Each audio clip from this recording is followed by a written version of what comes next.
Bismillah, alhamdulillah kita ketemu lagi bareng gue Romi. Di video ini gue akan membahas sesuatu yang cukup berbeda, walaupun sebenarnya ini masih di ranah gadget. Nah, kita bakal nyicipin kamera 360 terbaru yang mana penggemarnya memang segmented banget dibanding HP atau laptop, tapi ini tetap menarik apalagi buat yang doyan traveling atau jalan-jalan.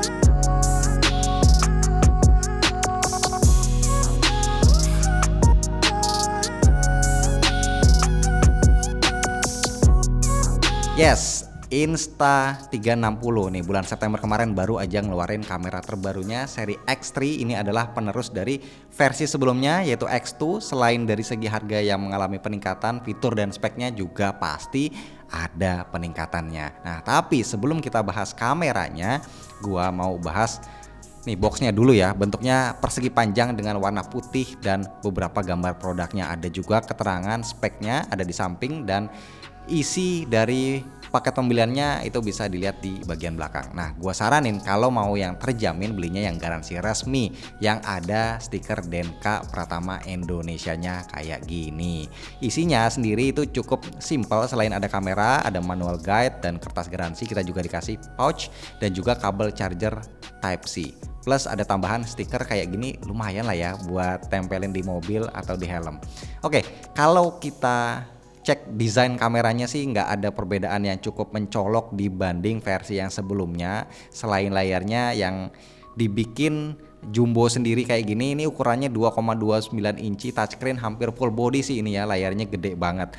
Jadi kayak mini smartphone gitu pas kita pakai layarnya, dan udah dilapisin tempered glass juga, jadi aman nih. Dan yang namanya kamera 360 udah pasti ada dua bagian lensa yang saling membelakangi kayak gini, ada lampu indikator juga di bagian depan dan belakangnya, serta mikrofon yang pastinya udah stereo. Tapi walaupun layarnya udah segede gaban kayak gini, kita masih dikasih tombol di bagian bawah yang fungsinya buat shutter dan switch lensa. Kalau nanya tombol powernya ada di mana, nah dia letaknya ada di samping barengan sama tombol quick setting, dan juga ada port USB-C, speaker, dan baterai. Untuk baterainya sendiri sebenarnya ukurannya hampir sama dari seri sebelumnya, tapi dayanya lebih besar yaitu 1800 mAh yang bisa dihabisin sampai 80-an menit dan makan waktu 90 menit buat ngisi penuh atau full charge. Buat penyimpanan dayanya sendiri, gua saranin minimal pakai yang 64 GB ya kalau mau pakai full power. Ya walaupun buat gua segitu sih kadang masih kurang, ya maklum lah. Letak slotnya ini sebenarnya gua agak kurang srek karena kita harus lepas baterai juga kalau mau masukin memorinya. Tapi nggak apa-apa deh, hikmahnya bisa sekalian ngecek baterai dan memori sekaligus kalau kita lagi mau pakai kameranya. Sekarang gua akan coba nyalain dan beginilah tampilan awalnya. Layarnya ini enak, smooth, dan juga responnya lumayan cepat. Untuk menu setting kalian tinggal swipe down aja dan banyak banget yang bisa diatur kayak brightness, volume, indikator lampu, dan masih banyak lagi yang lainnya.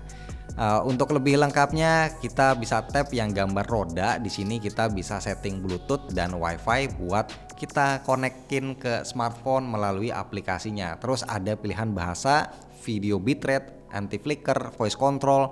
Wah, pokoknya ini banyak, kalian bisa langsung cek aja sendiri kalau kalian beli. Nah, terus kalau kita swipe ke kiri dari halaman awal itu akan muncul settingan exposure. Ada mode auto dan manualnya, jadi tinggal sesuaiin aja. Nah, kalau kita pilih manual, kita bisa setting ISO, shutter speed, dan juga white balance-nya. Tapi kalau aperture-nya itu udah fix di f1.9, dan kalau di mode video ada tambahan buat color profile-nya dengan pilihan ada standar, lock, dan juga vivid. Terus kalau swipe ke kanan itu cuma ada playback aja buat ngelihat preview hasil foto dan videonya. Nah, untuk swipe ke atas itu nggak bisa ya, tapi di bagian bawah ada beberapa menu yang bisa di tap untuk pengaturannya. Dari yang paling kiri ini ada beberapa pilihan kayak mode video dan foto, serta pilihan lensa 360 ataupun single lens. Menu yang tengah ini buat pilihan resolusi, dan yang paling kanan buat switch lensanya. Ada satu lagi pengaturan di kamera ini, yap tadi gue bilang kan ada tombol quick setting di samping dan fungsinya ini lumayan berguna buat shortcut. Jadi kita bisa atur sesuai kemauan, mulai dari resolusi, mode dan lain sebagainya nanti bisa disimpan di quick menu ini. Jadi kita nggak perlu repot nyeting kalau mau pakai. Nah untuk spesifik kameranya dia ini pakai dua lensa 35 mm f1.9, ada pilihan resolusi foto 72 MP dan 18 MP serta resolusi video up to 5.7K 30 fps untuk lensa 360 atau 4K 30 fps untuk lensa singlenya dengan beberapa opsi FOV. Untungnya 60 fps di kamera ini udah bisa di resolusi 4K buat lensa 360-nya. Nah untuk kestabilan di X3 ini menggunakan 6 axis gyroscope yang dinamain flow state stabilization. Hasilnya sih udah pasti stabil, ditambah adanya fitur horizon lock juga, jadi nggak salah kalau kamera ini memang cocok banget buat yang suka berpetualang, suka traveling, atlet atau bahkan adrenalin junkie sekalipun. Apalagi juga kameranya udah waterproof, dia sampai kedalaman 33 kaki.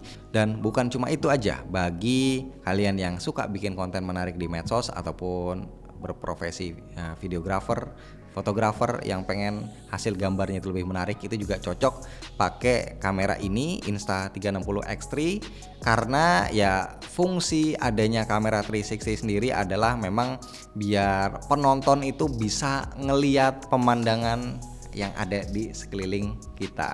Nah hasil fotonya juga cukup natural dan tajam ya, nggak yang dilebih-lebihin gitu lah. Nah cocok lah buat yang suka mainin editing post processing. By the way, untuk modenya sendiri cukup banyak, baik dari sektor fotografi maupun videografinya. Untuk fotografi ada beberapa mode yang bisa dicoba, kayak ada standar, HDR, burst, interval, dan star lapse. Dan untuk videografi juga ada standar, aktif HDR, time lapse, time shift, bullet time, dan juga ada loop recording. Nah untuk penggunaan yang lebih mudah, kita harus download dulu aplikasi Insta360, dan dengan aplikasi ini kita bisa lebih gampang buat ngatur settingan atau ngedit foto dan video langsung ya, biar bisa diposting ke medsos. Jadi nggak usah pakai ngedit-ngedit di tempat lain ya, jadi bikin ribet. Dan nggak lengkap kalau pakai kamera 360 ini tanpa yang namanya invisible stick. Nah ini fungsinya nggak cuma jadi tongsis, tapi juga biar enak dan bagus hasilnya kalau pas ngerekam tangan kita jadi nggak akan kepotong kayak megang langsung kameranya ya. Nah bisa dipanjangin juga ini sampai 70 cm. Dan bukan cuma itu, buat yang ngerasa pengen hasil audionya lebih bagus lagi, gue saranin beli ini sih, mic adapternya.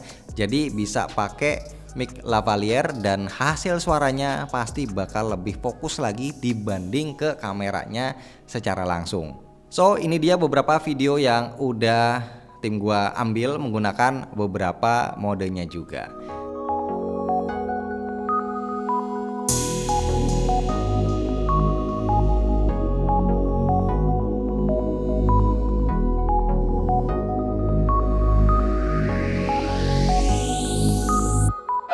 Halo guys, kalau ini hasil perekamannya dengan Active HDR. Sekarang kita lagi mau cari minuman ini dulu.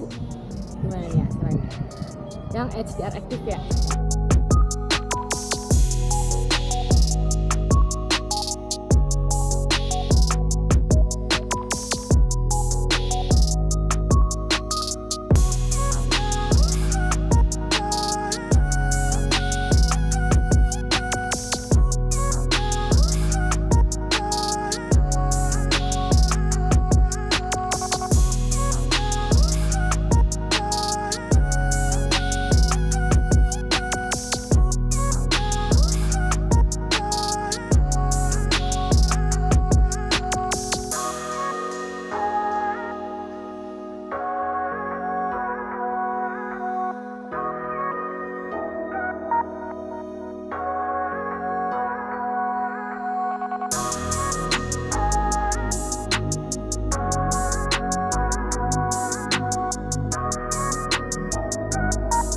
Nah pengalaman gua sih pakai kamera ini ya, walaupun belum lama-lama banget, ada beberapa catatan penting kayak misalnya suhu kamera ini agak cepet anget ya, walaupun nggak panas ya, tapi ya masih termasuk nyaman sih dipegang, dan juga pas ngedit video 360-nya itu di smartphone memang agak berat buat beberapa pengguna, terutama pas kita ekspor videonya, kecuali mungkin kalau pakai handphone flagship ya agak mendingan.